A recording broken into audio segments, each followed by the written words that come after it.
বলছে বৃহত্তর কর্মসূচিগুলো বিভাগ ভিত্তিক চলছে। তারা বলছে দিতে হবে এবং আমাদের মানুষের অধিকারগুলোর কথা বলছে, তারা রেফারেন্ডামের কথাগুলো বলছে।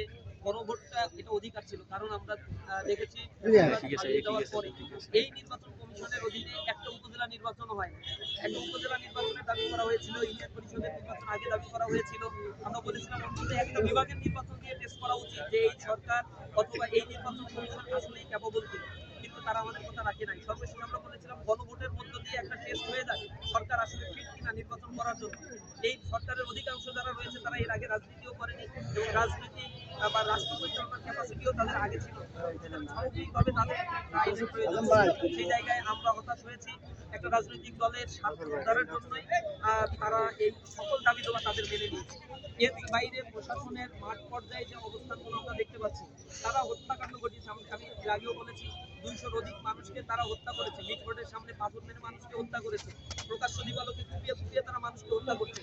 কিন্তু এর এগেইনস্টে যেভাবে গ্রেফতার করার কথা ছিল তারা করা হচ্ছে না। আবার গ্রেফতার করলেও তাদেরকে জামিন দেওয়া হচ্ছে, অথবা কাউকে গ্রেফতার করলে থানা থেকে জোরপূর্বক তাদেরকে সারিয়ে নিয়ে আসা হচ্ছে, থানা ঘেরাও করা হচ্ছে। এই ক্ষেত্রে প্রশাসন নির্বিকার অবস্থায় রয়েছে। তো নির্বাচনের সময় এই যে অস্ত্র যাদের কাছে এখন মজুদ রয়েছে, তারা কি আবার এই সন্ত্রাসী কর্মকাণ্ড করবে না, এর তো কোনো নিশ্চয়তা। সেক্ষেত্রে সরকারকে এনসিওরিটি দিতে হবে, লেভেল প্লেইং ফিল্ড গঠনের জন্য সরকারকে পদক্ষেপ নিতে হবে। আমরা আমাদের পক্ষ থেকে কথা বলছি।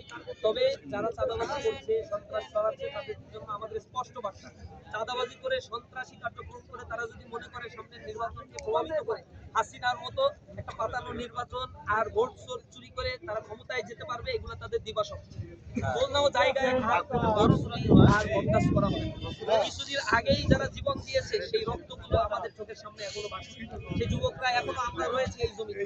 সুতরাং এখানে নতুন ভাবে আর কোনো ভোট ম্যানিপুলেশন করা, ভোট ইঞ্জিনিয়ারিং করা, ব্যালট ছিনতাই করা অথবা প্রশাসনকে কাজে লাগিয়ে কোনো ধরনের প্রভাব বিস্তার করার চেষ্টা যদি করা হয়, জনগণ রাস্তায় থেকে তাদের অধিকারগুলো তারা বুঝে নেবে। ইনশাআল্লাহ আমরা এখানে এমন কোনো কাজ করবো না